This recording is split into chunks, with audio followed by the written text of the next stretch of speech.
안녕하세요, 과학쿠키입니다. 여러분 혹시 메타버스라는 개념을 아시고 계신가요?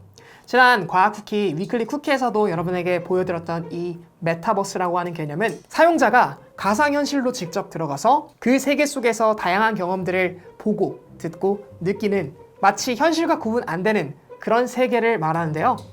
이런 세계 속에서 여러 가지 컨텐츠들이 지금 현재 아주 많은 유튜버들과 또 대중들에게 향유되고 그리고 이루어지고 있다는 사실을 아마 여러분들은 알고 계실 겁니다.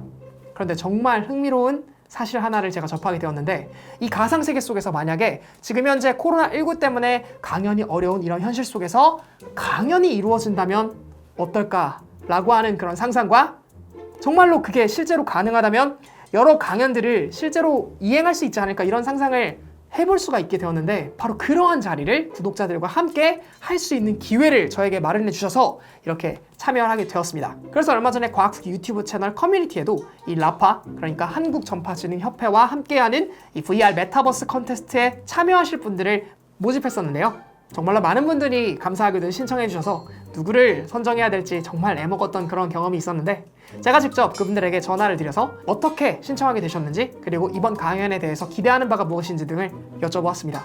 이번에 VR 함께 하게 되셨는데 소감이 어떠세요? 간단하게. 약간 미래에 더 활발해질 이러한 그 메타버스 속에서 강연을 제일 첫 번째로 듣는 그런 느낌? 맞죠. 혹시 이런 거를 내가 VR로 해보면 재밌겠다라고 하는 그런 게 있을까요? 저는 지금 전공을 천문학하고 소프트웨어를 하고 있다 보니까 가상 실험실이나 가상의 우주를 만드는 일에 좀 관심이 있거든요. 과학하고 VR을 결합해가지고 그런 콘텐츠 만드는 일에 좀 관심이 있습니다. 강연은 두 가지의 플랫폼에서 이루어졌었습니다. 둘 다 생소한 플랫폼이라 어떤 식으로 써야 될지 좀 트레이닝을 개인적으로 했는데요. 눈앞에다가 오브젝트도 띄울 수 있고, 칠판으로 활용할 수 있는 판도 만들 수 있고, 또 펜을 들어서 공중에다 필기할 수도 있는 그런 환경이 구현되었습니다. 시청자들과 질의응답도 할 수 있었고요. 이 과정 속에서 궁금증을 해결할 수 있는 그런 기회도 있었어서 뭔가 이 가상세계에서도, 이 VR 메타버스에서도 충분히 강연이라는 행위가 이루어질 수 있다는 것을 실감할 수 있는 좋은 기회였던 것 같습니다. 그럼 거두절미하고 메타버스 컨텐츠에서 강연이 어떻게 진행될 수 있는지 이런 것들을 컨텐츠로 만들었으니까요. 실제 강연도 듣고 소감을 좀 공유하고자 합니다. 지금 보시면 이게 뭐죠, 여러분? 이게 원자. 뭐예요, 이게? 원자죠. 원자죠, 원자. 가운데 보면은 꿈틀꿈틀거리는 녹색과 빨간색의 뭔가가 보이죠. 저런 친구들이 저렇게 가운데에 뭉쳐있다라고 하는 생각을 하게 된 거는 1911년이고 러더퍼드의 원자 모형이에요, 여기. 왼쪽 상단에 보면 저렇게 제가 손으로 그린 원자 모형이 있는데, 이 원자 모형이 아까 전에 봤던 그 에스셋의 모형이랑 좀 닮았어요. 그쵸? 오늘 이야기할 거는 이 양자역학이라고 하는 20세기 초에 성립이 되어서 많은 학자들한테 연구가 되고 또 이제 응용이 되면서 우리의 문명을 굉장히 성장시킨 이런 양자역학이라는 학문이 사실 굉장히 어렵잖아요. 어려운 지식이고 개념이 일반인 수준에서는 접근하기 너무 어려운, 때로는 약간 약팔이에도 쓰이고, 그런데 지금은 좀 많이 대중화가 된 것 같아요. 일단 슈레딩거 고양이라고 하면은 굉장히 많은 밈으로 쓰이고 있죠. 아주 귀여운 고양이가 되었어요. 슈레딩거의 짜장면 이렇게 하면은 짜장면 열어보기 전까지는 이게 짬뽕일지 짜장면인지 알 수 없다. 슈레딩거의 치킨 이런 식으로 해서 굉장히 다양한 형태로 좀 쓰이고 있는 것 같긴 해요. 그러다 보니까 이제 양자역학이라고 하는 것이 많이 친숙해졌다라고 하는 거는 우리가 맥락적으로 좀 알아볼 수 있어요. 그쵸? 그리고 이제 그 양자역학이라고 하는 현상이 사실은 굉장히 다양한 실험적인 이상한 현상들을 내포하고 있다 보니까 예를 들어서 어느 물체가 죽었거나 살았거나가 막 동시에 존재하거나, 혹은 관측을 하기 전까지는 물체가 존재하고 실제하지 않는다라고 하는 재미있는 여러 가지 이야기들이 있는데, 그런 이야기들의 해석이 어떤 식으로 진행되는지 그런 것들을 대중문화에서 우리가 찾아볼 수 있거든요, 충분히. 그래서 그런 것들에 대해서 오늘 이야기를 좀 해볼 거예요. 일단 먼저 개념부터 알아봐야겠죠? 지금 여러분 뒤쪽에는 아주 귀여운 고양이가 있습니다. 고양이처럼 보이시나요? 제가 그린 건데요. 너무 귀엽습니다. 좋아요. 잘 귀여워요. 그리셨어요. 자, 고양이를 이제 상자 안에 집어 넣었어요, 제가. 그래서 고양이의 미래가 참 불쌍하죠, 벌써. 자, 그리고 이 상자 안에는 이런 장치를 만들어 놨어요. 장치의 왼쪽 상단 쪽에 뭔가 방사선 주의 이런 표시로 많이 사용되는 저런 표시가 있는 것 같고, 그 밑에는 뭔가 망치에 연결이 돼 있는 뭔가 이런 구조들이 보이고요. 이 망치가 옆에 있는 독극물 병을 깰 수 있는 그런 구조로 되어 있어요. 이게 대체 뭐냐? 많이 봤을 거예요. 이 안에 지금 고양이를 우리가 넣었단 말이죠. 이랬을 때 이 고양이라고 하는 개체의 생존 여부, 저기 있는 저 치명적인 독극물을 고양이를 바로 즉사시킬 수 있는 아주 위험한 독극물인데 이 생존 여부를 우리가 어떻게 알 수 있냐라고 하는 문제를 슈레딩거라고 하는 당시에 양자역학의 해석을 좀 지지하지 않았던 과학자에 의해서 제시된 이런 실험을 우리가 보고 있어요. 이걸 우리가 슈레딩거 고양이 사고 실험이라고 해요. 자, 그런데 이 슈레딩거 고양이가 그러면 정말 살았거나 혹은 죽었거나 과연 얘가 어떻게 살았는지 죽었는지를 우리가 확인할 수 있을까요? 확인할 수 있는 방법은 너무 간단한 방법이에요. 어떻게 하면 돼요? 상자를 열어보면 돼요. 열어봤더니 고양이가 죽었으면 죽었구나. 열어봤더니 고양이가 살았으면 살았거나 이렇게 우리가 얘기를 할 수 있잖아요. 재밌는 건 뭐냐면 이 양자역학을 연구하고 양자역학을 학문으로 이렇게 발전시킨 사람들의 이야기를 들어보면 이 고양이가 살았거나 죽었거나라고 하는 하나의 딱 정해져 있는 상태로 있는 것이 아니라 우리가 그것을 관측하기 전까지 우리가 상자를 열어보기 전까지는 죽었거나 살았거나 하는 이런 두 가지 상태가 동시에 존재한다고 이야기를 했어요. 아니 고양이가 죽었든 살았든 결국에 뭐 병이 깨졌든 안 깨졌든 수렴돼야 되는 결과가 어떻게 죽고 살았는지가 동시에 존재할 수가 있나 라고 생각해서 슈레딩거는 이런 실험을 제안한 거예요. 이 실험은 뭐냐면 결국에는 상자 안에 들어있는 저런 고양이라고 하는 큰 개체 있죠. 우리가 양자역학이 성립되어 있는 그런 세계들은 아주 작은 세계예요. 눈에 보이지 않는 뭐 나노 굉장히 작은 스케일의 세계인데 오른쪽에 저렇게 지금 방사능 이런 표시처럼 돼 있는 그렇게 작은 세계 속에서는 붕괴할지 붕괴하지 않을지를 확률로 우리가 나타낼 수 있다 이거예요. 핵이라고 하는 게 붕괴할지 붕괴하지 않을지는 확률로 나타낼 수 있는데 얘를 슈레딩거는 어떻게 했냐면 자연스럽게 큰 고양이한테 연결지었어요. 그래서 얘가 붕괴할지 붕괴 안 할지는 그래 니네 말대로 확률로 존재할 수 있다고 치자. 하지만 얘를 이렇게 고양이의 생사까지 연결을 하면 고양이도 죽은지 살았는지가 반반 존재할 수 있는 그런 상황이냐. 관측을 하기 전까지 얘가 반반이라고 하는 것을 우리가 인정할 수 있느냐라고 하는 것을 제시한 게 바로 슈레딩거 고양이 사고 실험이에요. 그러니까 결국에는 이 미시세계 아주 작은 세계를 거시세계에서 일어난 현상과 동일시할 수 있는 그런 사고 실험이 슈레딩거 고양이 실험인데 이게 말이 안 된다고 생각했던 거예요. 여러분도 솔직히 직관적으로 생각해 볼게요. 만약에 제가 자동차를 타고 이렇게 운전을 하고 있어요. 운전을 하고 있는 제가 도로 위에서 사고 날 수도 있잖아요. 그래서 죽을 수도 있어요. 그럼 자동차를 타고 있는 저는 만약에 자동차 창문을 다 가려놓으면 살아있거나 죽어있거나 하는 게 동시에 존재한다? 남이 보지 않는다고? 그게 말이 되냐는 거죠. 직관적으로 사실 이해가 안 돼요. 하지만 이게 말이 된다고 하는 것을 그런 것에 대한 실험들이 1991년도에 시행이 됐었고 그게 증명이 됐죠. 그래서 우리는 현재까지는 이런 거시세계에서도 살았거나 죽었거나가 동시에 존재할 수 있는 그런 가능성의 세계 속에 살고 있다라고 얘기를 해요. 양자역학이라고 하는 게 지금 이렇게 얘기를 하다 보니까 너무나 혼란스럽고 이게 정말 존재할 수 있어라는 생각이 든단 말이에요. 그래서 아인슈타인도 당시에 똑같은 이야기를 했어요. 아인슈타인하고 하면 굉장히 천재잖아요. 직관적으로 뛰어나고 상대성 이론이라고 하는 새로운 이론 체계를 만든 사람인데 석학 아인슈타인조차도 당시에 뭐라고 했냐면 그러면 만약에 우리가 하늘에 떠 있는 달이 있는데 지금 지구상에 있는 모든 존재가 달을 쳐다보지 않으면 달이 없는 거냐? 그러면 우리가 달을 누군가 한 명이 봐서 그 달의 존재를 우리가 딱 눈으로 관측을 한다면 그때 달이 생기는 거냐? 이런 이야기를 했어요. 너무 말이 안 되기 때문에. 너무나 말이 안 되는 현상이고 그 현상에는 본질적으로 다른 이유가 있을 것이다. 여태까지 우리가 이론적으로 발전시킨 이런 양자역학이라고 하는 학문을 인간이기 때문에 해석을 정말 이상하게 막 만들어 놓은 것 뿐이지 과학기술이 발전해서 그 작은 미시세계까지도 면밀하게 관찰할 수 있는 무언가의 실험 도구나 그런 것들이 있다면 이런 이상한 해석을 사용하지 않고도 본질적으로 뭐 존재하거나 존재하지 않거나를 우리가 규명할 수 있는 숨은 변수가 존재할 것이다라고 생각했던 거예요. 물론 아인슈타인은 수학적으로는 양자역학을 잘했고 하지만 그걸 해석하는 입장에서 우리와 거의 동일한 견지를 가지고 있었던 것뿐이죠. 물론 여러분이 코페르하겐 해석을 믿는다면 지금 현재 패러다임을 잘 따라가고 있는 거지만 관측을 통해서 어떤 대상이 존재하고 관측하지 않으면 존재하는지 존재하지 않는지를 확실히 할 수 없다라고 하는 이런 슈레딩거 고양이 사고실험 같은 그런 양자역학의 개념이 녹아 들어가 있는 대중문화의 생산물들이 있어요. 대표적으로 뭐 영화 같은 데서는 뭐 앤트맨과 와스프에 나오는 그 빌런 중에 한 명이 막 뭐 벽을 뚫고 들어가거나 이제 이중으로 막 움직이거나 뭐 그런 모습들을 볼 수 있는데 제가 최근에 봤던 굉장히 인상 깊었던 대중문화는 뭐가 있었냐면요. 이런 애니메이션이 있어요. 아마 제목 때문에 굉장히 입문하기 힘든 애니메이션이라고 생각할 수 있을 것 같아요. 이 애니메이션 제목이 뭐냐면 청춘 돼지는 바니걸 선배의 꿈을 꾸지 않는다라는 애니메이션이에요. 저도 이걸 보고 아니 이게 대체 무슨 내용이지? 라고 생각을 했었는데 구독자 중에 한 분이 저한테 이 애니를 추천해줬어요.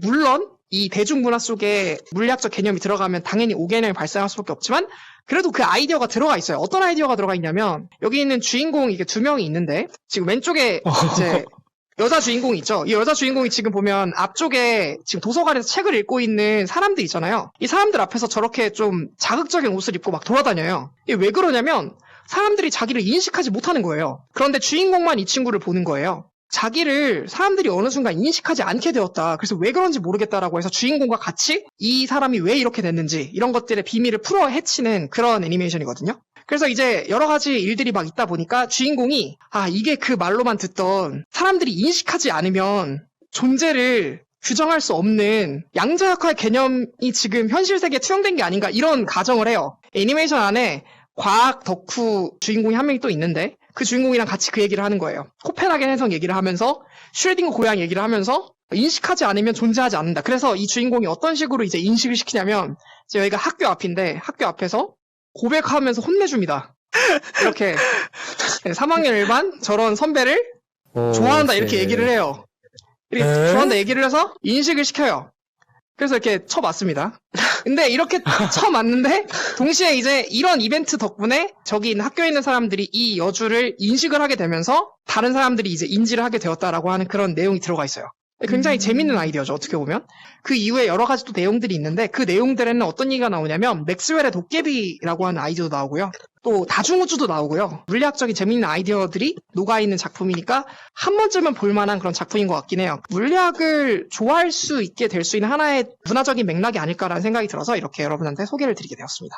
자, 그런데 이쯤 되면 좀 궁금한 게 생길 수가 있어요. 그러면 아까 얘기했던 것처럼 지금 저 앞에 나왔던 남주와 여주처럼 우리가 살고 있는 이 세계에서 예를 들어서 제가 아까 얘기했잖아요. 차를 운전하고 있는 쿠키가 예를 들어서 사고가 날 수 있는 확률이 존재하고 있다면 죽은 저와 살아있는 제가 정말 그럼 실제 우리 세상에서 이렇게 존재를 하느냐 확률적으로 이걸 우리가 생각해 볼 수 있어요. 이게 말이 안 되잖아요. 그 모든 것들에 대한 그 원리는 기본적으로 여러분이 지금 보고 계시는 이 불확정성 원리라고 하는 것에서 나오는 건데 불확정성 원리를 좀 들여다보면요. 우리가 수학이라고 하는 거는 사실은 과학자들 사이에서 상징적으로 나타낼 수 있는 대상에 대한 서로 커뮤니케이션을 위한 도구라고 생각을 하고 있고 실제로 물리학에서는 수학을 하지 않아요. 그냥 이제 수학적인 언어를 물리학에 쓰는 거지. 그래서 이제 이것도 그냥 언어라고 보신다면 제가 이 언어를 지금부터 풀어드릴게요. 어떤 존재가 하나 있어요. 이 존재가 얼만큼 작냐면요. 저 오른쪽 보시면 저렇게 H라고 써있는 게 있죠. H 위에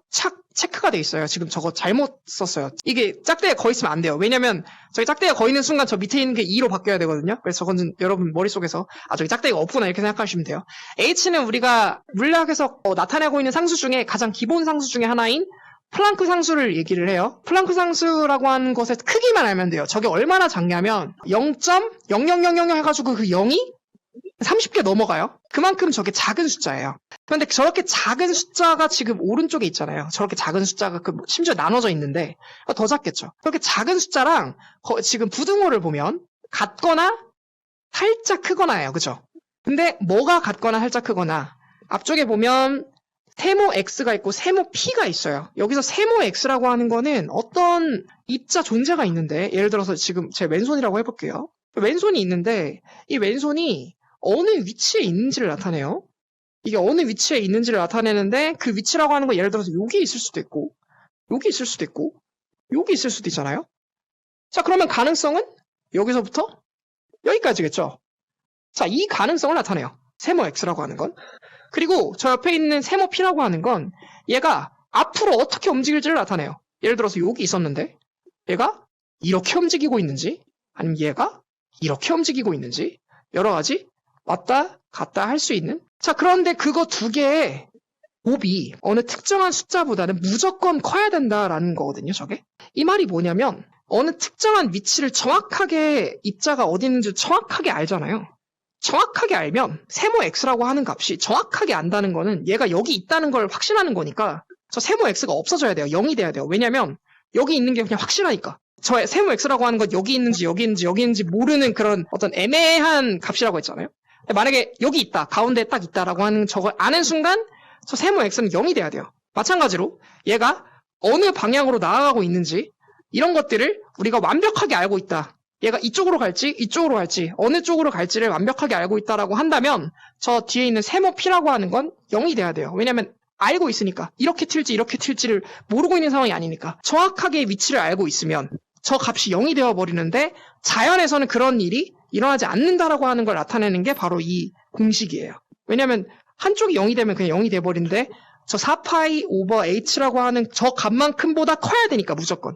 어느 대상을 관찰했을 때 그 관찰한 대상의 정보를 우리가 완벽하게 알 수 없고 그렇기 때문에 그 완벽하게 알 수 없는 대상의 정보는 우리에게 확률적인 결과만 도출해 준다라고 하는 그 원리가 바로 불확정성 원리예요. 이 불확정성 원리를 당시에 세웠던 과학자들 이야기를 좀 들어보면 하이젠베르그는 정밀한 원자를 들여다볼 수 있는 기계가 존재하지도 않았던 시절에서 관찰 결과를 이용해서 수학적인 논리를 펴서 저 원리를 끄집어냈는데 저 원리를 끄집어낼 수 있었던 유일한 관측 결과가 뭐가 있었냐면 당시에 수소 있잖아요. 수소 기체에다가 전기를 가했을 때 빛이 나오는데 특정한 줄기의 빛만 나온다라고 하는 것과 원자를 들여다봤는데 그 원자 안에 뭔가 좀 들어있다라고 하는 이 두 가지의 결과를 바탕으로 이제 저런 불확정성 원리가 나오게 된 건데 이 불확정성 원리 때문에 양자역학의 해석이 등장하게 된 거예요. 앞에서 이제 슈레딩거 고양이에 대해서도 얘기를 했었고 왜 그런 논의가 진행될 수밖에 없었냐면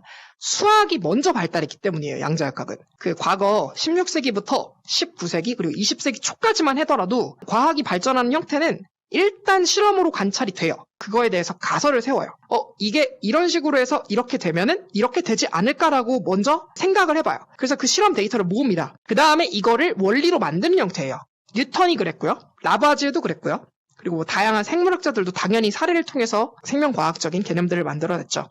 마찬가지로 대부분의 과학이 이루어지는 방식이 관찰의 수집을 통한 그 안에서의 어떤 논리의 전개 이런 식이었다면 물론 초기의 양자역학도 마찬가지예요. 관찰 결과를 해석하고자 하는 여러 가지 방식들을 우리가 논리적으로 전개해 봤더니 양자역학이라는 학문이 탄생하게 되었는데 문제는 뭐냐면 이 녀석은 불확정성 원리라고 하는 괴상한 녀석 때문에 이 수학적인 괴상한 녀석 때문에 예상이 안 되는 거예요. 이제 우리가 어떤 식으로 설정해서 이걸 어떻게 증명해야 되지? 과학자들이 굉장히 힘들어져 버린 거예요. 물리학 연구에서 제일 중요한 게 위치와 운동량인데 그거를 우리가 특정할 수 없다니 그럼 우리가 어떤 식으로 얘를 해석해야 되지라고 하는 문제에 봉착할 수밖에 없었어요. 그래서 그 이후에 여러 가지 당장 보여지는 실험 결과들을 설명할 수 있는 그런 것들이 많이 나왔는데 문제는 이제 그거에 대한 해석이었어요. 그래서 그 해석이 이런 식으로 이루어져요. 자, 첫 번째는 코펜하겐 해석이에요.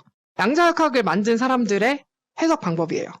이 해석 방법이 어떤 해석 방법이었냐면 지금 여러분 앞에 나와 있는 이 과학자는 1991년에 탄소 60개를 가지고 이중슬릿 실험이라고 하죠. 그러니까 탄소 60개로 이루어진 버크민스터 플러렐은 어마무시하게 큰 존재거든요. 전자를 우리가 현대과학에서는 물론 아직까지 명확하게 크기를 알 수가 없지만 10의 마이너스 18제곱으로 우리가 대략적으로 얘기를 하고 있어요. 핵보다 한 1000분의 1 작을 것이다. 이렇게 얘기를 하고 있으니까. 자, 그러면은 대략적으로만 생각했어도 벌써 원자 크기가 한 10의 마이너스 10제곱 정도 되니까 벌써 원자 크기보다 10의 8승 정도 큰 거죠. 엄청나게 큰 거예요. 근데 그런 녀석들이 60개가 붙어 있어서 구조를 만들고 있으니 이거는 어마무시하게 큰 겁니다. 그렇게 큰 존재가 당연히 이중슬릿을 쏘면은 저 왼쪽에 나와 있는 것처럼 두 줄이 찍힐 거예요. 당연히 두 줄이 찍힐 건데 그 존재를 여러 가지 조건을 바꾸면서 실험을 했더니 저 오른쪽에 나와 있는 것처럼 간섭무늬를 만들 수 있다라고 하는 걸 알아내겠어요. 그 조건이 뭐였냐면 실험 환경을 굉장히 통제를 시켰어요. 어떤 식으로 통제시켰냐면 진공으로 만들고 주변에 그 전자기장 영향 줄 수 있는 것들 다 이렇게 차폐시킨 다음에 아주 고요한 상황에서 최대한 간섭이 없는 상황을 우리가 구현만 할 수 있다면 탄소 60개를 가지고 있는 플로렌도 저렇게 간섭무늬를 만들 수 있다라고 하는 걸 실험적으로 밝혀내요. 자, 안톤 짜일링거 교수가 이때 얘기한 게 뭐냐면 큰 스케일에 있는 존재들은 이 원자들이 가지고 있는 그러니까 파동성이 있다는 거예요. 그런데 그 파동성이 간섭이 없다면 충분히 크다고 말할 수 있는 존재들, 그런 존재들마저도 확률로 존재할 수 있다라고 하는 걸 보여준 실험이에요. 그래서 이 이론을 뭐라고 하냐면 결어긋남 이론이라고 합니다. 근데 우리가 확률로 존재하지 않는 이유는 그러면 우리는 여러 가지 외부의 요인, 외부의 환경 때문에 수시로 관측이 되고 있다는 거예요. 여기서 말하는 관측이라고 하는 거는 우리가 눈을 통해서 본다는 게 아닙니다. 전자기력을 주고받을 수도 있고요. 뭐 온도를 주고받을 수도 있고요. 여러 가지 상호작용을 통해서 물체가 외부로부터 간섭을 받게 되면 그 결이 깨진다는 거예요. 그래서 그 결이 깨져버리면 하나의 상태로 귀결된다. 그래서 우리는 하나의 상태로 존재할 수 있다라고 얘기하는 거예요. 이게 안톤 자일링거 교수의 얘기예요. 그러니까 고양이가 있잖아요. 슈레딩거 고양이가 만약에 완벽하게 절대 그럴 일 없겠지만 왜냐면 고양이 안에도 미생물이 굉장히 많고 여러 가지 고양이 주변에 뭐 굉장히 많죠. 간섭할 것들이. 그런데 만약에 고양이를 이루고 있는 모든 원자들이 아무런 간섭도 받지 않는다면 고양이도 역시나 죽었거나 살았거나라고 하는 두 가지 상태로 존재할 수 있다라고 하는 해석이에요. 이게 지금 현재 양자역학을 지지하고 있는 대부분의 코펜하겐 해석 학파들이 믿고 있는 최종적인 믿음이에요. 자, 그런데 일각에서는 그런 해석도 마음에 안 든다는 거예요. 아니, 결이 어긋났다고 하는 것을 우리가 물론 뭐 실험을 통해서 검증하긴 했지만 그걸 우리가 어떻게 받아들일 수 있냐. 그게 아니라 다세계라고 하는 것이 존재하는데 일단 다세계 해석이라고 하는 거는 지금 보시는 휴 에버렛에 의해서 재창되고 사람들에게 알려지게 된 건데 여기 지금 고양이가 있죠. 이 고양이가 죽거나 살거나 두 가지의 상태가 공존한다고 얘기를 했는데 살아있는 확률이 예를 들어서 2분의 1, 죽어있는 확률이 예를 들어서 2분의 1 이렇게 두 가지가 있다면 살았거나 죽었거나 하는 우주가 확률이라고 하는 분기점에서 분할이 되어서 우리가 어느 하나의 관측을 했는데 그게 만약에 살아있는 관측을 했다라고 하면 우리는 그 시점으로부터 살아있는 우주를 가는 거고 우리가 관측을 했는데 만약에 죽은 우주를 관측했다면 우리는 그냥 죽은 우주로 가는 거고 50대 50으로 나뉘어지는 이런 다양한 세계들이 존재를 해서 우리는 그냥 다양한 세계를 우리가 결정하는 결정바대로 유용하는 것뿐이다라는 얘기를 해요. 실제로 다세계 해석이라고 하는 아이디어를 지지할 수 있는 명확한 실험 결과는 없지만 아이디어 자체가 굉장히 매력적이고 양자역학에서 일어나는 현상들이 그다지 기괴한 현상이 아니다라고 우리가 직관적으로 받아들일 수 있다는 매력이기 때문에 굉장히 많은 이 양자역학을 학문으로 다루는 과학자들이 생각보다 많은 비율로 다세계 해석을 지지하고 있고요. 그래서 이런 것들이 전혀 허무맹랑하진 않고 굉장히 매력적인 토픽으로 다룰 수 있을 만한 그런 아이디어구나라고 하는 수준에서 논의되고 있다는 게 아주 흥미로운 그런 이야기죠. 그리고 마지막으로요. 이게 양자역학을 해석하는 가장 기괴하고도 가장 매력적이면서 과학자들 사이에서 비율도 늘고 있고 재미있게 해석할 수 있는 방법 중에 하나고 실제로 대중문화 속에서도 요즘엔 녹아드는 그런 아이디어가 지금 여러분이 보시고 있는 It from Bit이에요. 어떤 존재는 빛으로부터 온다. 즉 정보우주 이론인데 자, 이 정보우주 이론이 나오게 된 배경은 사실은 컴퓨터과학이 굉장히 발달하고 지금 여러분 저랑 같이 지금 이런 메타버스 안에 들어있잖아요. 이런 세계 속에서 우리가 지금 팔을 움직이고 있는데 이 세계가 현실 세계와 구분 불가능할 정도로 완벽하다면 여러분 지금 현실 살고 있는지 아니면 가상세계 살고 있는지 구분을 할 수 있을까요? 태어날 때부터 가상세계 안에 여러분이 태어났다면 여러분은 가상세계 안에 있다라고 하는 것을 인지할 수 있을까요? 존 아치볼트 휠러라고 하는 물리학자에게서 나오게 되었는데 굉장히 재미있는 아이디어죠. 이 세상이 만약에 공식에 의해서 혹은 프로그래밍에 의한 알고리즘에 의해서 디자인된 세계이고 알고리즘 속에서 플레이어로서 존재하는 그런 세계라면 여태까지 우리가 열심히 그 게임 세계 안에 룰을 알아내려고 노력을 했잖아요. 과학자들이. 그 룰들이 이게 우리의 직관이랑 너무 안 맞지만 만약에 이게 룰이라면 세계를 만든 룰이라면 그럴 수도 있다라고 하는 걸 받아들일 수 있지 않을까라고 하는 아이디어예요. 굉장히 매력적이죠. 가상세계 속에 있는 여러분한테 모피어스가 손을 내밉니다. 넌 뭘 먹을 거니? 빨간 약을 먹으면 그냥 이 세계에서 안락하게 살면 되고 파란 약을 먹으면 진실을 알 수 있다. 뭐 반대일 수 있죠.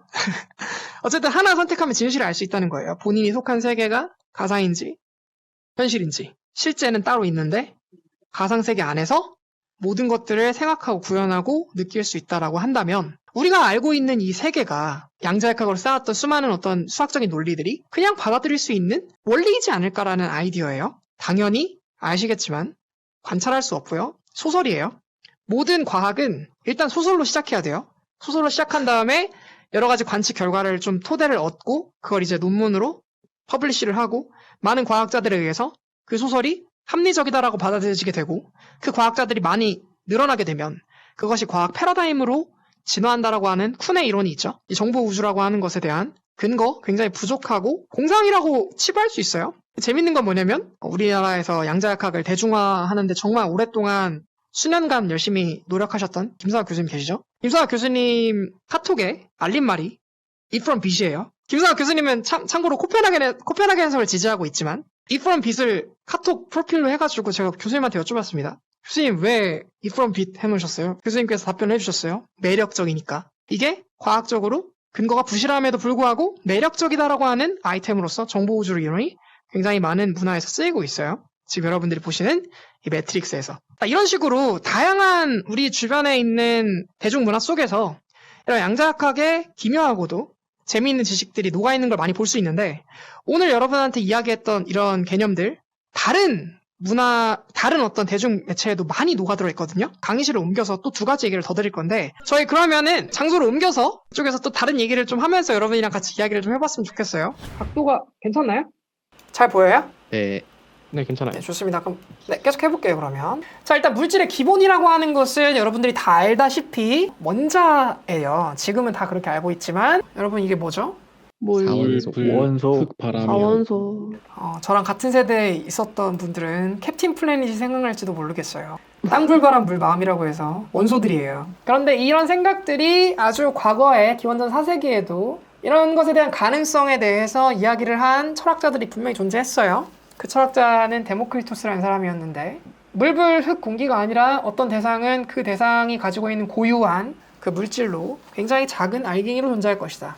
이게 왜 이런 생각을 하게 됐냐면, 그 당시 이제 고대 그리스는 수학에 미쳐 있었습니다. 그러다 보니까 기하학의 존재들이 세상을 구성하는 아주 기본 존재라고 생각을 했고, 그래서 앞에 있는 사원소 같은 경우에도, 플라톤 같은 경우에는 저 사원소 플러스 알파 에테르라고 하는 것이 정6면체, 정4면체, 정8면체, 정12면체, 정20면체라고 하는 아름다운 도형들의 피상적인 자연의 존재일 것이다 라고 얘기를 하기도 했어요. 플라톤 같은 경우는 이데아가 있다고 믿었죠. 세상을 우리가 보고 있는 건 그림자를 보고 있는 거고, 세상을 이루고 있는 본질이 따로 있을 것이다. 그런 것과 같은 맥락으로 데모크리토스라고 하는 학자는 물질을 쪼개면 그 물질이 절대로 점이 될 수 없다라고 하는 걸 지적한 거예요. 왜냐? 점이라고 하는 건 부피가 없잖아요. 그 부피가 없는 걸 아무리 모아봤자 부피가 생기느냐? 그렇지 않거든요. 우리가 흔히 알고 있는 착각 중에 하나가 점을 모으면 선이 되고 선을 모으면 면이 된다고 알고 있는데, 점은 부피가 없기 때문에 선을 만들 수 없고요. 선은 폭이 없기 때문에 면을 만들 수가 없어요. 그러니까 어떤 물질을 아무리 쪼갠다고 해도 그 물질은 절대로 점이 될 수가 없고, 그렇기 때문에 물질은 쪼개다 결국에 쪼개지지 않는 어느 특정한 부피를 가진 3차원의 존재로 존재할 것이다 라고 하는 생각이 데모크리토스가 생각했던 우주의 만물의 기원이에요. 그의 생각이 17세기로 넘어오면서 아주 매력적으로 느껴지게 되었기 때문에 기상학자였던 돌턴이 그의 생각을 조금 더 과학적으로 발전시킨 원자론을 이야기를 하죠. 이걸 우리가 돌턴의 원자설이라고 하는데, 돌턴은 기체의 반응 법칙을 통해서 본질적으로 기체를 이루고 있는, 혹은 물질을 이루고 있는, 당시에 이제 화학의 아버지라고 하는 라부아제나, 그리고 또 이제 멘델레예프, 이런 다양한 학자들의 그 원소들이 존재한다는 걸 알고 있었기 때문에 그 원소들의 종류를 가진 뭔가 아주 작은 존재가 있을 것이다 라고 생각을 했고, 그런 알갱이들이 있다라고 얘기를 했어요. 자, 그런데 그 알갱이들이 그냥 알갱이로 존재하는가 라고 봤더니 그렇지는 않다라고 하는 걸 알게 된 여러 가지 실험 결과들이 있어요. 그러면서 이제 제시됐던 게, 당시에 전자기학을 연구하던 사람들 중에 대표적인 핸드릭 로렌츠라고 하는 사람이 있을 수가 있고요. 또 유명한 학자가 J.J. 톰슨이라고 하는 학자들이 있었어요. 그런 학자들이 그 전류라고 하는 걸 만드는 실체가 존재할 것이다 라고 하는 전자론이라고 하는 걸 이야기를 합니다. 그러니까 전자가 움직이면서 전자가 에너지를 퍼뜨리는 어떤 매개의 역할을 해준다라고 하는 이야기를 한 거예요. 전자를 우리가 눈으로 볼 수는 없지만. 그걸 누가 최초로 규명하죠? 전자가 존재한다고 하는 것을 최초로 규명한 사람은 실험적으로, 그게 바로 J.J. 톰슨이에요. 이 톰슨이 전자가 존재한다는 걸 규명함과 동시에 뭔 생각을 하냐면, 우리가 그동안에 미스테리했던 원자라고 하는 존재 안에 뭔가 에너지를 발산하는 녀석이 바로 저 전자가 아닐까라고 해서 그 유명한 톰슨의 원자 모형이 나오는 거예요. 저걸 푸딩 모형이라고 하죠. 그래서 푸딩 안에 전자들이 지금 박혀있는 원자 구조가 나올 수 있었던 거예요. 자, 그런데 이 모형을 가지고 이제 톰슨의 제자였던 사람 중에 한 사람인 러더퍼드라고 하는 사람이 저 모형에 대한 근거를 만들기 위해서 재밌는 실험을 하나 디자인을 합니다. 당시에 이제 우리가 방사선이라고 하는 걸 알고 있었으니까, 방사선이 발견되고 나서는 방사선 가지고 굉장히 많은 장난을 또 칩니다, 과학자들이. 우리 저 원자라고 하는 존재에다가 방사선 쏴가지고 저 원자가 어떻게 생겼는지 좀 들여다보고자 여러 가지 실험들을 이제 설계를 합니다. 그 실험 중에 재밌는 실험이 바로 이 실험이에요. 원자에다가 방사선을 쬐요. 근데 그 방사선이 알파선이었어요. 알파선이 자연적으로 만들어지는 어떤 시료에다가 총을 달아줍니다. 시료를 잘 디자인해가지고. 그리고 그 총을 금박에다 쏘는 거예요. 왜 하필 금박에 쏘았냐면, 일단 금이라고 하는 거는 물성 특성상 굉장히 얇게 만들 수가 있고, 얇게 만들면 얇게 만들수록 금 원자 하나에 이런 빔을 쏠 수 있을 확률이 높아지겠죠. 그래서 우리가 금의 어떤 그 연성, 전성 그리고 이런 걸 이용해서 굉장히 금박을 얇게 만듭니다. 그래도 금 원자 하나 수준으로는 만들 수 없겠죠. 당시 기술로는. 거기에다가 알파 입자를 쏴본 거죠. 쏴봤는데 굉장히 놀라운 실험 결과를 발견을 해요. 알파 입자가 거의 이 금박에 맞고 대튕겨 나오는 수준으로 튕겨 나오는 그런 실험 결과를 관찰해낸 거예요. 근데 그 실험 결과는 톰슨의 저 모형으로는 절대 설명이 안 돼요. 왜냐면 양전하가 저런 식으로 원자에 쭉 퍼져 있다면은 저 양전하가 고루 퍼져 있는 저 정도의 밀도로는 절대로 알파 입자를 튕겨낼 수 없다라고 하는 수학적인 결론이 있기 때문에 절대 안 돼요. 절대 튕겨낼 수 없습니다. 저렇게 톰슨이 주장했던 것처럼 저렇게 다 퍼져 있으면. 그렇다면 튕겨내기 위해서 저 양전하가 얼만큼 모여 있어야 되느냐를 수학적으로 계산해 봤더니 그것이 10의 마이너스 15제곱만큼 모여 있어야 된대요. 우리 원자 크기보다 적어도 10,000배 이상 작아야 된다라고 하는 거예요. 크기가. 그만큼 저 양전하가 모여 있어야 이런 실험 결과의 관측이 합리적으로 설명이 된다는 거예요. 그래서 만들어진 게 지금 여러분이 오른쪽에 보시는 태양계 모델이에요. 태양 주위로 마치 행성이 도는 것 같이 저렇게 전자가 태양 주위를 돌고 있다라고 하는 저런 모형이 만들어지게 된 겁니다. 근데 이 모형이 설명하지 못하는 것들이 아직 여러 개가 있었어요. 그 중에 대표적인 게 뭐냐면 저 모여있는 양전하 주위로 저렇게 전자가 뱅글뱅글 돌잖아요. 저렇게 돌게 되면은 전자가 돌면서 뭐가 생기냐면은 당시에 이제 전자기학 맥스웰 방정식에 의해서 맥스웰이라고 하는 과학자 알아냈죠. 전자 저렇게 흔들리면 빛이 발생합니다. 전자기파가 만들어져요. 전자가 저렇게 뺑뺑뺑 돌면 저 주변으로 계속 전자기파를 만든다는 얘긴데 그러면 저 전자가 에너지가 점점 줄어들 거 아니에요? 줄어드니까 결국에 저 전자가 소멸해야 돼요. 핵에 부딪혀가지고. 그럼 원자가 소멸해야 돼요.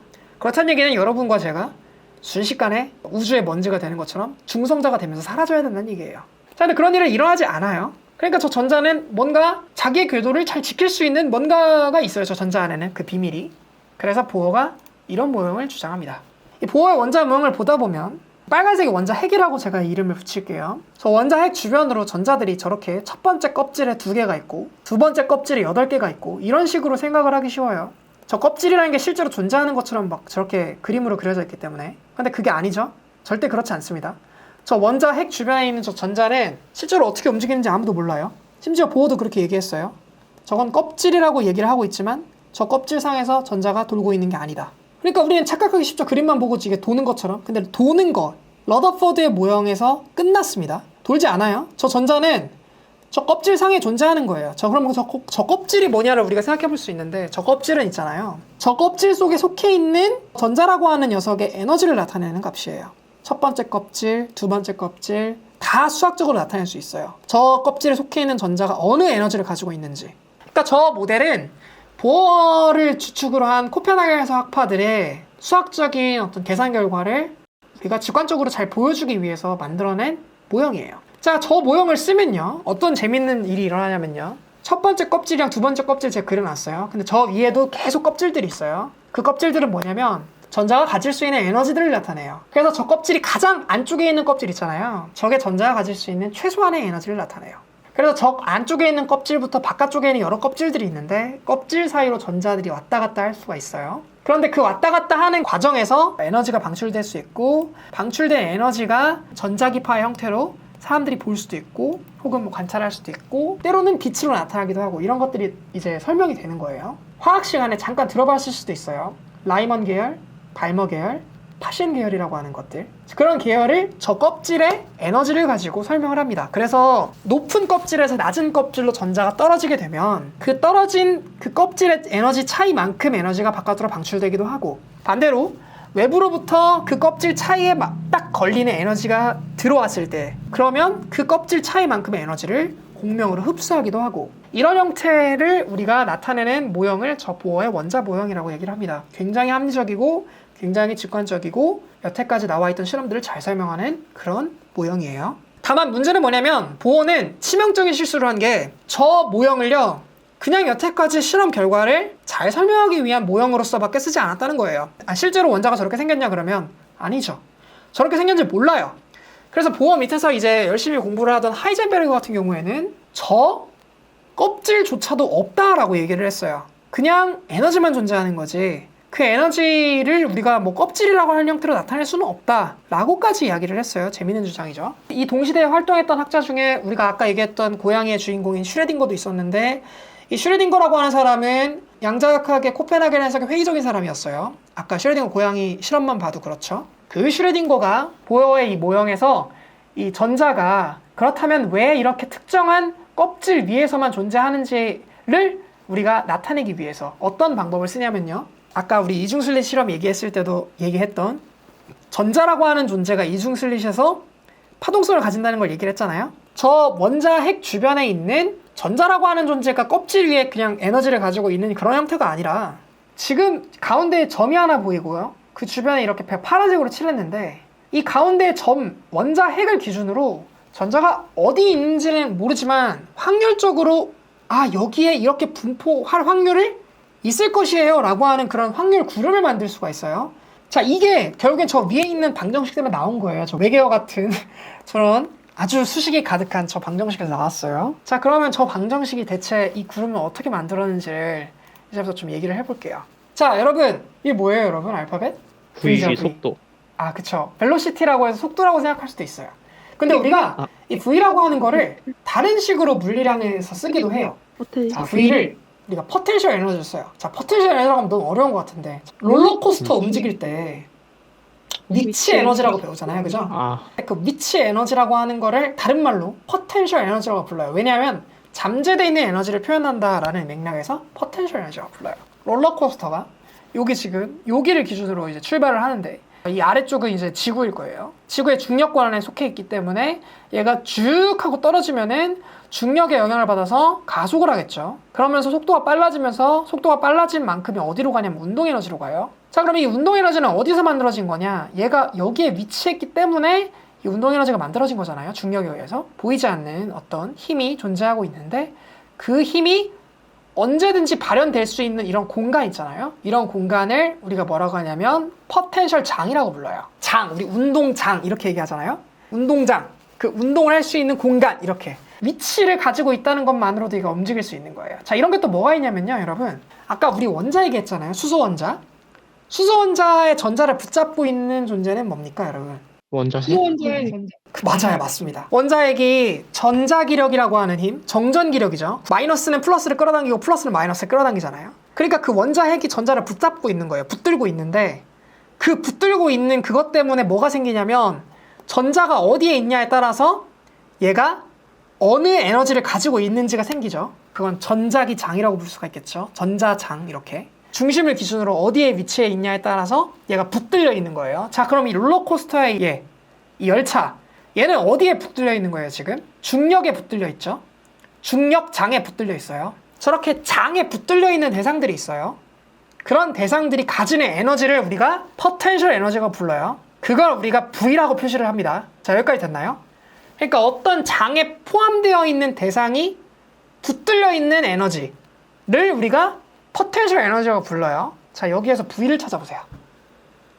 오른쪽에 플러스 V 뭐 이렇게 이상한 거 이렇게 보이죠? 이 중에서 우리가 쳐다볼 필요도 없는 것들을 제가 없애보겠습니다. 자, 일단 여기 지금 아까 얘기했던 H바가 보이죠? 하바라고 부르는데, 얘 뭐냐면 상수예요. 지워버려요. 자, 이쪽으로 넘어가 볼게요. 자, 여기 보니까 이 EM이라고 하는 거 M 뭐냐면 질량이에요. 이것도 물체의 고유값이니까 무시할 수 있어요. 위에 하바 제곱 무시할 수 있어요. 그죠? 이거 다 없앨 수 있다는 뜻이에요. 그래, 여기에 있는 거, 이 거꾸로 된 삼각형 이거 미분 기호예요. 그러니까 미분했다는 뜻이에요. 그러니까 이것도 어떻게 보면 플러스 마이너스 곱하기 나누기랑 똑같은 거예요. 그러니까 얘도 그냥 무시해도 돼요. 그죠? 자, 이 앞쪽으로 와보세요. 여기 지금 약간 골뱅이 비슷하게 생긴 거 있고 T 있고 위에 또 골뱅이 이렇게 있는데, 라운드 T분의 라운드라고 읽는 거, 이거 미분이에요. 얘 더하기 뺄셈 곱하기 나누기랑 똑같은 거랑 얘도 무시할 수 있어요. 그럼 뭐만 남아요, 여러분? 이런 삼지창 비슷한 애랑 얘만 남죠? 네. 그래요? 맞아요? 그렇습니까? 네. 네, 그래서 슈레딩거 방정식을 푸는 방법은요, 얘만 알면 돼요. 이거만 알면 슈레딩거 방정식 풀 수 있어요. 나머지는 전부 다 그냥 수학적인 테크닉이에요. 결론은 이거예요. 포텐셜만 알면 돼요. 그러니까 원자라고 하면 그 원자 속에 속해 있는 전자 있죠? 전자가 원자 주변에서 어떤 식으로 생겨 먹었을지 알아내는 방식이 뭐만 알면 되냐면 얘만 알면 돼요. 얘만. 근데 이거는 금방 알 수 있거든요. 그래서 이거를 우리가 슈레딩거 방정식 푸는 방법 수련해야 되잖아요. 방정식 풀듯이 2x 플러스 7은 1이다. 그럼 x는 얼마냐? 마이너스 3 이런 걸 우리가 풀어야 되잖아요. 그런 식으로 풀려고 이런 연습들을 합니다. 이런 걸 만들어줘요. 가상으로. 아, V는 이렇게 생겼다. 아, V는 이렇게 생겼다. 아, V는 원자다. 이렇게 만들어줘요. 자, 그럼 이 안에다 전자 하나 딸랑 놓으면 이 안에서 전자가 어떻게 생겼는지를 우리가 뭘 통해서 알 수가 있냐면 얘를 통해 알 수 있어요. 이 삼지창. 이 삼지창이 뭐냐면 어떤 존재가 어떤 확률로 어떻게 존재하는지 나타내는 값이에요, 이게. 그래서 이 삼지창을 뭐라고 부르냐면 슈레딩거 방정식의 해라고 불러요. 우리가 예를 들어서 2x는 4다. 그럼 x는 얼마 이렇게 나오잖아요. 그때 x를 뭐라고 부르냐면 2x는 4라고 하는 방정식의 해라고 부르잖아요. 마찬가지예요. 이것도 이 큰 방정식 안에 딴 거 다 필요 없고 얘만 알면 돼요. 얘만. V만 알면 얘 풀 수 있어요. 삼지창. 이 삼지창이 뭔지 알아낼 수 있어요. 그럼 이 삼지창을 뭐라 부르냐면 슈레딩거 방정식의 해라고 부르는데 요 해만 가지고 있으면 뭐 대상이 있겠죠? 전자라고 하면 전자가 되겠죠? 그 전자, 이거 양자적 존재가 그 작은 세계 안에서 어떻게 존재하는지를 알 수 있는 값이 돼요. 그래서 그 값이 어떻게 나타나냐면 자 보세요. 이 원자 얘기했잖아요. 이 원자의 포텐셜은 뭐냐면 쿨렁임이에요. 쿨렁임을 우리가 포텐셜 풀면은 굉장히 간단하게 풀 수가 있어요. 그걸 슈레딩거 방정식 때려 넣으면은 그래서 그 때려 넣어서 해를 구하면은 이런 이미지를 만들 수가 있어요. 이게 뭐냐면 수소예요. 수소, 하이드로젠. 수소에서 이 수소가 만드는 그 아까 슈레딩거 방정식 해가 있어요. 근데 그 해 중에 이 뒤에 있는 M, L, M이라고 하는 거는 양자수예요. 양자수를 나타내는 건데 이것까지 설명하면 너무 복잡하니까 그 해가 굉장히 여러 개가 나와요. 푸사이 1, 푸사이 2, 푸사이 3, 그러니까 삼지창 1, 삼지창 2, 삼지창 3, 삼지창 4 해가지고 계속 나와요. 그 해가. 그 해 중에 하나를 시뮬레이션 한 거예요. 자, 이런 시뮬레이션이 나올 수가 있고요. 지금 보면은 지금 굉장히 여러 가지 이런 점들이 보이죠? 이 점들에 지금 전자가 있는 게 아니에요. 여기 이런 점들에 이 점 하나하나가 전자가 존재할 확률들이에요. 그러니까 진한 곳은 전자가 그만큼 더 있을 확률이 높은 데고 이런 옅은 데는 전자가 있을 확률이 낮은 데죠. 어떤 포텐셜 안에 갇혀 있는 거냐면 저 중심 있죠. 요 중심부. 요 중심부 안에 원자 핵이 있겠죠. 이 원자 핵에 의해서 전자가 붙들려 있는 거예요.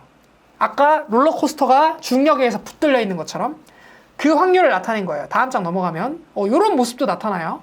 이것도 전자가 이런 상태에 존재했을 때 어떻게 붙들려 있는지를 보여주는 거고요. 얘도 전자가 이런 상태에 있을 때 어떻게 붙들려 있는지를 보여주는 거예요. 이걸 우리가 다 풀어낼 수 있어요. 슈레딩거 방정식으로. 그러니까 슈레딩거 방정식은 전자가 우리 이 원자라고 하는 존재 안에 어떤 식으로 분포했는지 알 수가 있게 만들어주는 방정식인 거예요. 뭐만 알면? 이 V만 알면. 네. V만 알면. 근데 이 V는 정해져 있죠. 이 수소에서는 정해져 있어요. V 값이. 이 중심에 있는 쿨롱의 힘으로 정해져 있어요. 그러니까 이 주변에 있는 전자가 이 슈레딩거 방정식을 풀어가지고 나올 수 있는 존재할 수 있는 확률의 크기들 그리고 그 확률에 있는 어떤 그 실제 위치들 그런 거 시뮬레이션 해봤더니 이런 식으로 위치해 있다는 얘기잖아요. 그러니까 이건 자연 법칙 중에 하나예요. 그냥 자연의 본질적인 법칙 중에 하나예요. 전자가 위치할 수 있는 곳은 정해져 있어요. 그런데 만약에 이 전자가 가질 수 있는 이 확률적인 공간 있죠. 이 에너지. 이걸 우리가 물리학적으로 바꿀 수만 있다면 그래서 우리가 이 원자 크기를 줄였다 늘렸다 할 수 있다면 이런 게 가능하지 않을까요? 개미 위에 탈 수도 있고요. 그죠? 이런 것도 가능하겠죠. 그쵸?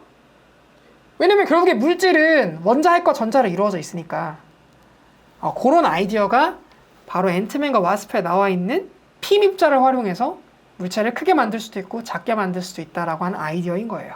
이 영화 속에 있는 그런 내용이 사실이냐? 그거는 아니죠. 왜냐면 그 원자의 구조에 존재할 수 있는 전자의 확률은 정해져 있으니까. 그래서 그걸 조절할 수는 없어요. 그렇지만 그걸 조절하면은 이런 것도 할 수 있지 않겠나요? 라고 하는 상상은 해볼 수가 있겠죠. 이런 상상들이 양자역학의 지식이 대중문화 속에 앤트맨과 와스프 속에 녹아들어 있는 것 중에 하나라고 할 수 있죠. 자, 다음으로 넘어가면요. 어떤 논리를 전개하든 간에 우리가 물리학에서는 절대로 위배될 수 없다고 믿고 있는 진리와 같은 것이 있는데 그걸 우리가 물리학의 대칭성이라고 불러요. 자, 이 대칭성에는 어떤 것들이 있냐면요. 이런 것이 있어요. 이걸 우리가 C대칭이라고 불러요. 이게 뭐지? 라고 생각할 수 있는데 보세요. 양전하로 이렇게 꽉 차 있는 판이 있는데 여기에다가 양전하를 쏴줘요. 그럼 어떻게 돼요? 플러스와 플러스가 만났으니까 밀리겠죠. 자, 그런데 여기 있는 이 존재들 양전하를 그대로 플립을 해서 음전하로 바꿔봐요. 이렇게. 그럼 어떻게 돼요? 당연히 똑같은 현상이 일어나겠죠. 무슨 말이냐면요. 플러스 입자로 된 것들 그리고 마이너스 입자로 된 것들 얘를 그대로 바꿨을 때 똑같은 물리 현상이 일어날 것이다. 그리고 실제로도 그렇다라고 믿고 있는 게 C대칭이에요. 전화 대칭이라고 불러요. 차지 대칭. 그러니까 플러스를 마이너스로, 마이너스를 플러스로 바꿨을 때 똑같은 자연현상이 일어날 것이다 라고 생각하는 거. 자, 다음은요. 이게 뭐냐면요. 제가 지금 거울을 보고 있어요. 제가 사과를 이렇게 먹다가 사과를 떨어뜨렸어요. 그럼 그 사과는 어떻게 되죠? 떨어지겠죠? 네, 거울 속에서 떨어지고 현실에서 떨어질 거예요. 거울이랑 나랑 다른 점은 딱 뭐밖에 없어요? 오른쪽과 왼쪽이 바뀌었다는 거밖에 없죠. 그쵸? 그거밖에 없잖아요. 그거 말고는 전부 다 이 거울 안에서 이루어지고 있는 물리현상이나 현실에서 이루어지고 있는 물리현상이나 똑같을 수밖에 없겠죠. 이걸 우리가 P대칭이라고 해요. 거울상 대칭이라고도 부르고요. 페어리티 대칭이라고도 불러요.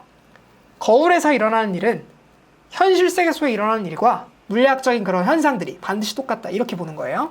자, 마지막으로 뭐가 있냐면 자, 얘는 뭐냐면 감마를 나타낸 거예요. 그래서 이거는 빛의 종류 중 하나인 감마선이에요. 자, 이 감마선이 두 줄기가 충돌하잖아요. 그래서 특정한 에너지가 넘어가면은 전자랑 양전자를 만들어내요. 이 전자고 이 양전자예요. 그냥 물질이죠, 물질. 에너지가 물질이 되는 이런 반응이 시간의 흐름에 따라서 쭉 일어날 수 있어요. 그런데 이 시간을 거꾸로 돌리잖아요. 그러면 얘가 역재생을 하는 거예요. 그럼 전자랑 양전자가 만나서 감마선으로 쪼개질 수 있겠죠. 이 시간을 앞으로 재생하든 간에 뒤로 재생하든 간에 물리학의 본질적인 법칙은 동일하게 적용된다고 하는 게 바로 시간 대칭이에요. T대칭이라고 불러요. 타임 대칭이라고도 부르고요. 이런 세 가지 대칭, C대칭, P대칭, 그리고 T대칭. 이 세 가지 대칭이 물리학에서는 불문율 같은 존재예요. 자, 그런데 재밌는 실험이 일어나요. 1956년에 자, 이건 뭐냐면요, 여러분, 코발트 원자예요. 코발트 원자인데 코발트는 금속이기 때문에 원자 단위로 이렇게 다 분리할 수가 있죠. 자, 이런 코발트 원자가 있어요. 코발트 원자는 코발트의 번호가 60번이 아니기 때문에 코발트 60이라고 써있다는 얘기는 얘가 동위원소라는 뜻이에요. 즉 무슨 말이냐면 얘가 방사성 붕괴를 한다는 뜻이에요. 쉽게 말하면 방사능 물질이다. 이렇게 얘기할 수 있어요. 자, 근데 방사능 물질이라고 하는 거는 다른 말로 말하면 얘가 방사선을 바깥으로 촥 발사한 다음에 다른 물질로 변한다는 얘기예요. 변하면서 자기의 신체의 일부를 떨어뜨린다는 얘기인데 얘 같은 경우에는 전자를 뱉으면서 번호 하나가 올라갑니다. 그러면서 니켈이 돼요. 이런 붕괴를 해요, 얘가. 그런데 여기에다 자기장을 걸어줍니다. 그래서 얘네들을 이렇게 한쪽 방향으로 정렬을 시켜요. 자, 그런데 얘네가 이렇게 스핀을 하게 된단 말이에요. 정말 재밌는 게 뭐냐면 얘가 방사성 붕괴를 했을 때 왼쪽으로 붕괴를 할 확률 50%, 오른쪽으로 전자를 내뱉으면서 붕괴할 확률이 50%예요. 그러니까 이게 반반 확률을 가지고 있어요, 양자역학적으로. 그런데 이쪽에 있는 확률은 그냥 지워버릴게요. 다 왼쪽으로 만약에 전자를 내뱉는다고 가정해 보겠습니다. 그렇게 가정하고 나서요, 여기다 거울을 둬요. 거울 보이세요? 네. 거울 있죠? 네. 네. 거울이 있으면 얘가 어떻게 보일까요? 이렇게 보이겠죠? 좌우 반대로. 네, 이렇게 보이겠죠? 얘 지금 이렇게 돌고 있어요. 뱅글뱅글. 그렇죠? 이렇게 돌고 있어요. 얘를 우리가 어떻게 돈다고 얘기를 하면 좋을까요? 반시계 방향으로 돈다고 얘기해 볼게요. 시계 지금 반시계 방향으로 이렇게 돌고 있으니까 얘도 마찬가지로 반시계 방향으로 돌고 있어요. 자, 그러면 거울상에서 저쪽에 있는 코발트 얘 무슨 방향으로 돌고 있어요? 걔도 반시계. 똑같죠? 똑같은 방향으로 돌고 있겠죠. 거울에 비치고 있지만 방향은 똑같아요. 회전 방향은 똑같습니다. 자, 그러면 여기 있는 전자는 어디로 붕괴돼야 돼요? 이 코발트 거울 속 안에 있는 전자는 어디로 가야 돼요? 왼쪽으로. 왼쪽으로 가야 될까요? 오른쪽으로 가야 될까요? 왼쪽으로 가야 되죠. 이렇게 돼야 돼요. 그렇습니까? 네. 어때요, 지금 이 현상? 아, 이 현상? 이건 대칭이 아니네요. 물리학에서 위배되죠, 지금. 이건 피대칭이 위반된 상황이에요. 그죠? 그래서 1956년에 이 현상을 발견한 물리학자가 노벨상 받습니다. 왜? 우리가 그동안에 믿고 있었던 페리티 대칭을 깨버린 첫 번째 사례예요, 이게. 자, 그러면 얘를 어떻게 우리가 보정할 수 있는가? 물리학자들이 고민을 합니다. 우리가 여태까지 거울상에서 모든 물리학적 법칙이 똑같다고 알고 있었는데 양력이라고 하는 존재는 페리티 대칭을 깰 수 있는 존재구나라고 하는 걸 규명해내는 거죠. 어떻게 보면. 그런데 우리가 이 본질적인 대칭을 우리가 깰 수가 없으니까 물리학자들이 이런 방법을 씁니다. 아, 이게 피대칭에 지금 위배되고 있구나. 그런데 생각해보니까 우리에게는 다른 대칭도 존재하고 있잖아. 자, 그래서 써먹습니다. 거울이 있어요. 거울 안에 세 개가 있죠. 그 세 개 안에 존재하는 이 코발트는요, 반물질이에요. 이러면 해결이 돼요. 아, 거울 안에 있는 코발트는요, 반물질이에요. 그러면 똑같은 스핀이 생겨요. 그럼 전자가 왼쪽으로 방출했잖아요? 근데 이 반물질 코발트는 오른쪽으로 양전자를 뱉으면서 니켈을 만들어요. 이런 현상이 그대로 똑같이 거울상으로 보이죠, 지금? 왜냐면 전자의 반물질은 양전자고 코발트의 반물질은 코발트 반물질이고 이게 붕괴되면서 만들어지는 니켈의 반물질이고 얘는. 그러니까 거울을 기준으로 거울 반대쪽에 있는 세계는 반물질의 세계라고 한다면 문제가 해결되는 거예요. 이걸 CP 대칭이라고 그래요. 이렇게 물리학자들이 해결을 해요. 아, 그러니까 양력을 포함한 물리학에서는 거울 안에 있는 세계를 반물질이라고 우리가 얘기한다면 이 모든 모순이 해결된다라고 하는 거 알아내요. 자, 지금부터 여러분은 거울을 보시면서 거울 속에 있는 반물질 속의 나를 보신다는 사실을 알아냈습니다. 거울 속에 있는 여러분은 반물질이에요. 이렇게 하니까 물리학자들이 이제 어떻게 됐어요? 좀 심기가 불편했었는데 편해졌어요. 우리가 여태까지 믿었던 대칭이 두 개의 대칭을 합치니까 해결이 되었다. 근데 문제는 뭐냐면 이 CP 대칭을 깨부수는 실험적 결과가 또 나와요. 깨졌다고 하는 것을 증명하면서 노벨상 받아요. 또 제임스 크로닌이랑 발피치가 이걸로 노벨상 받습니다. 우리가 여태까지 믿고 있었던 CP 대칭 또한 말도 안 되는 거다. 자, 그래서 이걸 해결하기 위해서 무슨 방법을 쓰냐? 시간을 역순으로 돌립니다. 여기 있는 이 현상이 일어나는 걸 역순 시간장으로 돌려요. 그랬을 때 대칭이 깨지지 않는다는 걸 알아내요. 그래서 오늘날의 물리학에서는 그 대칭이 어떻게 나타나냐면 이렇게 나타나요. 이 CPT 대칭은 아직까지 깨지지 않은 대칭이에요. 어떤 현상이 일어났어요. 그 현상이 똑같은 물리학적인 현상으로 나타나야 돼요. 세상에서는. 차지를 바꾸면 똑같이 그러니까 차지를 바꾼다고 해서 물리학적 현상이 바뀌면 안 돼요. 거울상이 일어났다고 해서 이 거울 밖의 세계와 거울 안의 세계의 물리학적인 원리가 다르면 안 돼요. 시간을 거꾸로 돌리든 앞으로 돌리든 두 개의 물리학적 세상의 본질이 바뀌면 안 돼요. 그런데 이 각각에 대해서는 깨질 수 있지만 이 전체를 아우르는 CPT 대칭은 지금까지 깨지지 않았어요. 이게 물리학이 추구하고 있고 물리학이 현재까지 깨지지 않고 어떤 거를 설명하기 위해서 반드시 필요한 대전제 중에 하나예요. 이런 재밌는 아이디어를 영화 속에도 집어넣습니다. 자, 여러분이 이 영화를 보셨는지 모르겠지만 영화 한 1시간 한 40분 정도 지나니까 어떤 비밀의 방에 이렇게 끌려와요. 끌려왔더니 저쪽에 구해야 되는 어떤 여자 한 분이 계시죠? 재밌는 특성이 있어요, 여러분. 눈치를 채셨는지 모르겠지만 지금 이 방의 색깔은 빨간색이고요. 이 방의 색깔은 파란색입니다. 그죠? 두 개의 방은 이렇게 구분이 되어 있어요. 시간이 거꾸로 흐르고 있다라고 하는 것을 보여주는 그런 장면들이 보입니다. 그러니까 자, 이런 장면들이 어떻게 해서 나오게 된 거냐? 크리스토퍼 놀란이 만든 테넷이라는 영화에서 놀란은 여러 가지 시간축을 만들고 싶었어요. 정상적으로 흐르는 세계의 시간축과 시간이 거꾸로 돌아가는 세계의 시간축을 만들고 싶었어요. 그 세계를 만들기 위해서 썼던 방식이 바로 이 CPT 대칭이에요. 보세요. 여기 아까 이 비밀의 방 있죠? 이 비밀의 방에서 오른쪽에 있는 이 빨간색이 상징하는 건 양전하를 말해요. 그쵸? 차지를 말해요. 차지. 그리고 저쪽에 있는 파란색이 상징하는 건 음전하를 말해요. 즉 무슨 말이냐? 지금 저 가운데에 있는 유리창을 기준으로 왼쪽과 오른쪽에 대칭 상태에 있는 세계를 묘사한 거예요. 지금 이거는. 자, 그러면 차지가 뒤집혔어요. 그럼 뭐도 뒤집히게 돼요? 거울상의 형태가 뒤집히게 되겠죠? 그래서 차지랑 페이티가 뒤집혔어요.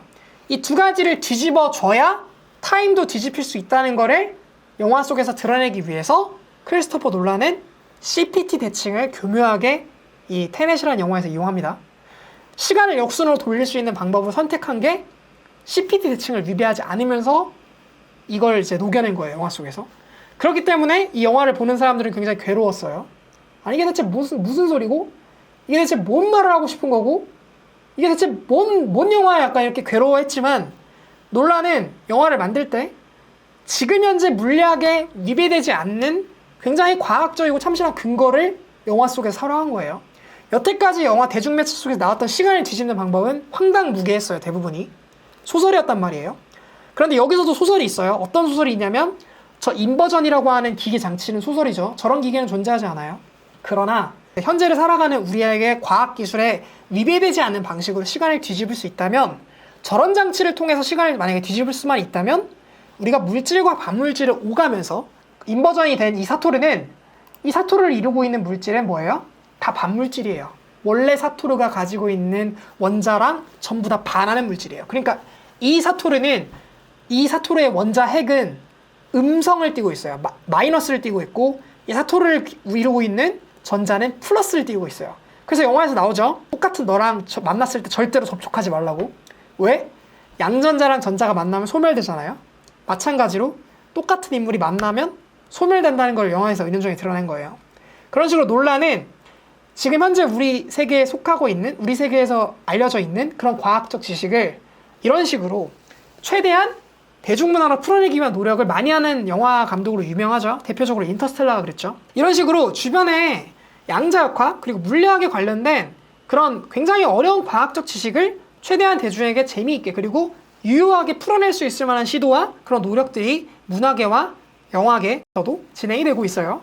그래서 이제 그런 것들을 통해서 우리가 과학 지식, 최신의 과학 지식에 흥미를 가질 수 있고 또 이렇게 우리에게 좀 향유될 수 있는 그런 문화가 된다면 참 좋은 일인 것 같아요. 그래서 그런 맥락에서 여러분에게 이런 사례를 보여드렸는데 이런 사례뿐만이 아니라 제 채널에서 이제 물리학에 관련된 여러 가지 영상들이 계속 또 업로딩이 될 거고 여러 가지 기본 어떤 아이디어들이 업로딩이 될 텐데 그런 아이디어들이 우리 세대, 우리 사는 대중문화에서 어떤 식으로 등장하는지 혹은 만화에서 혹은 영화에서 혹은 소설에서 어떤 식으로 이 아이디어가 채용됐고 어떻게 향유되어 올 수 있게 만들어졌는지를 찾아보는 재미를 우리가 가질 수 있는 안목을 기른다면 좀 더 대중문화를 즐길 수 있는 재미있는 하나의 어떤 라이프 스타일의 좋은 동기가 되지 않을까라고 생각을 합니다. 그렇게 해서 오늘 강의, 여러분이랑 같이 진행했던 VR 메타버스 강의를 마무리하고자 합니다. 감사합니다. 과학쿠키였습니다. 와. 네, 이렇게 해서 총 10분과 함께 VR 메타버스 세계 안에서 강연을 좀 진행해 봤는데요. 사실 처음에는 걱정이 너무 많았습니다. 이게 아무래도 계속 헤드셋을 쓰고 있고 오랜 시간 이렇게 뭔가를 머리에 착용하고 있으면 땀도 많이 나고 불편할 텐데 그래서 그런 것들을 좀 생각하니까 여러 가지 걱정이 좀 들더라고요. 그리고 원래 이 강연이 계획된 것이 대략 한 20분에서 30분밖에 예정이 안 돼 있었는데 욕심내고 설명을 하다 보니까 2시간이라고 하는 긴 시간 동안 함께 하였는데요. 근데 전 충분히 가능성을 본 것이 그 긴 시간 동안 계속해서 참여할 수 있었다는 것과 그 강연의 내용만 그리고 강연이 어떤 식으로 보여질지만 충분히 고려를 하고 연습을 할 수 있다면 아무리 긴 시간이라도 몰입도 있게 집중할 수 있고 또 정말로 그 현장에서 강연을 듣는 것처럼 체감할 수 있었다라고 하는 피드백을 받았기 때문에 이런 VR 세계에서의 어떤 이 메타버스 세계에서의 강연이라고 하는 것이 충분히 가능한 게 아닐까라는 생각이 드는 그런 컨텐츠였습니다. 만약에 제가 이걸 다시 할 수 있는 기회가 되거나 혹은 이걸 통해서 강연을 하게 된다면 좀 더 이 플랫폼이 지금보다는 성숙하는 단계가 반드시 필요하겠지만 플레이어가 점점 많아지고 대중의 관심이 이 VR 메타버스에 조금 더 집중되어서 충분히 산업계에서 양질의 그리고 고퀄리티의 어떤 디바이스와 그리고 환경이 주어진다면 정말로 의미 있는 강연이 될 수 있지 않을까라고 생각이 드는데요. 정말 우리가 아이언맨에서 봤던 것처럼 자비스가 시뮬레이션을 해서 아이언맨이 직접 장갑을 껴보고 그 안에 있는 부품들을 다 수리해보고 이제 바꿔보고 이랬던 것과 같이 이 정도 수준의 가상현실을 구현할 수 있는 그런 플랫폼과 그리고 그 안에서 강연할 수 있는 강연자가 준비한 만큼 뭔가를 보여줄 수 있다면 정말로 흥미로운 그런 강연이 되지 않을까. 우리 현실 속에서 뭔가 1% 부족했던 그런 강연의 내용을 채울 수 있는 그런 강연 시스템이 되지 않을까라는 기대를 해봅니다. 네, 영상은 여기까지고요. 긴 시간 동안의 강연이었는데 지금 여기까지 봐준 모든 시청자분들 정말로 대단하다는 생각이 들고 네, 정말 시청해주셔서 너무 감사드리며 전 또 다음 영상으로 여러분들을 찾아뵙도록 하겠습니다. 언제나 그랬듯이 과학을 쿠키처럼. 이번 영상 및 강연은 과학기술정보통신부의 방송통신발전기금을 지원받아 제작되었습니다.